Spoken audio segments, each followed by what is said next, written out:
very short punching motion. Then all we're doing is we're blocking that ball back to the deep part of the court to keep the PG. It's just a simple shot. It's not a big swing. It's just a punching motion.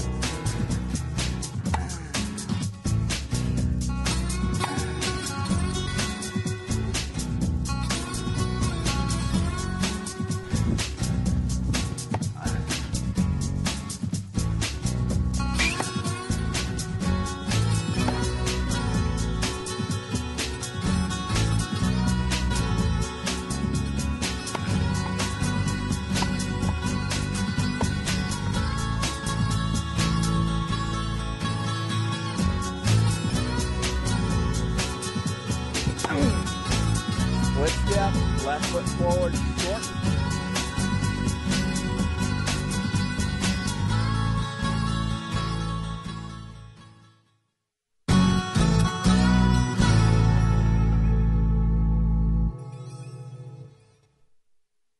First things first, we want to spend a couple minutes on the grip. The grip is the foundation for every stroke we hit in tennis. The forehand, backhand, our volleys, half volleys, overheads, our serve. If we don't have the proper grip, there's no way we're going to have the consistency, the power, and the control that we want to have. So it's very important that you understand the grips. Throughout my tapes, I'll be talking about the grips and where there are. There's 4 basic grips. I want to talk about those right now. There's 8 sides to every grip, an octagon. We number those this way. Number 1, 2, 3, 4, 5 is on the bottom, and then your backhand side has 2, 3, and 4. This helps us understand where we're trying to get to in order to get to the proper grips. The first grip that we have is called the continental grip. This is on number 1, or the V of the hand on platform number 1. This grip is used in the serve, all of your volleys, your half volleys. If we can learn this grip, it will help us tremendously. Years ago, this used to be the grip that they hit all the strokes with, but now we've changed and go with the continental, mainly on your serve, again, your volleys, your half volleys. Anything around the net, your net game will go to a continental grip. Your slice also is from the continental grip. Then we move over to an Eastern forehand grip, which is the V of the hand right here on platform number 2. This is also called the handshake grip. So if you put the racket out and shake its hand, that's the proper grip. Sampras uses this on his strokes. This will give you a nice flat stroke. Sampras hits pretty flat and powerful. I teach the semi-western, which is the V of the hand on platform number 3. So the V of the hand, platform number 3. This actually is one that most people pick up if they've started very young, because they go, the racket's on the ground, they go down, pick it up. That's in the semi-western grip. Agassi hits with the semi-western forehand grip. Great grip. This is the one I particularly teach because you can hit the spin, you can hit the power, and yet you have that control just by generating a little more spin for the room for air. Going over further is called the Western forehand grip, which is the V of the hand on platform number 4. You'll notice with this grip, you actually hit on this side of the racket. With this grip, it's extreme and it puts too much spin on. Mainly it's clay court players that use this grip because they're from the baseline to baseline, they're going extreme top spin. The balls are going real high over the net. I don't particularly like it because I find when you're trying to hit the passing shots, you don't have enough control to keep the ball lower over the net to make the ball dip down. It just gets the ball loopy, too loopy. So I don't particularly like it, but it's important to know this grip. That's this Western forehand grip.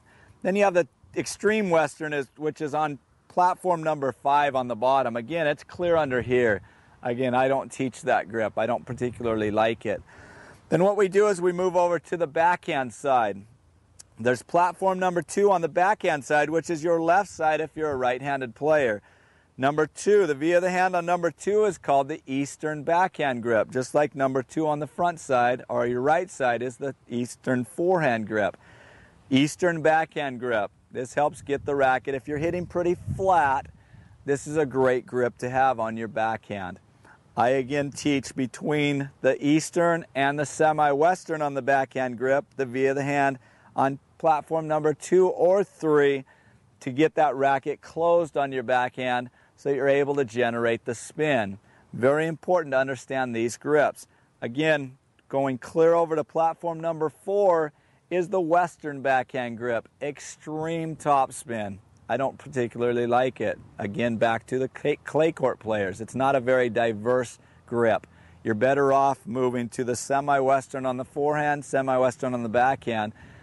You're going to be much more diverse that way. Now, if you're left-handed, it's very important to understand everything is just backwards. You start out platform number 1, continental.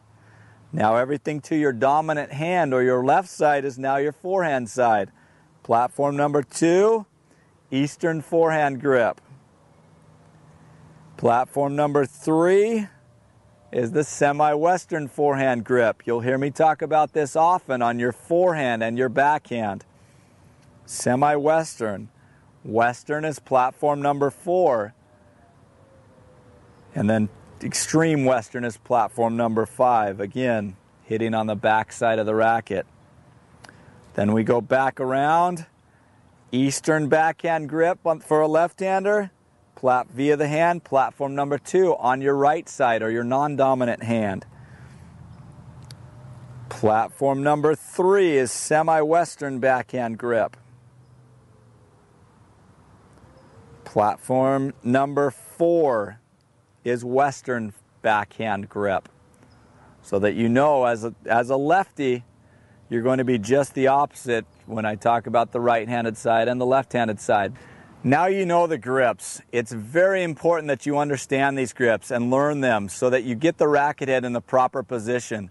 Once you do, you'll find the consistency will increase. The ability to hit these shots will increase, and you'll find you're way ahead of your competitors just by learning the proper grips.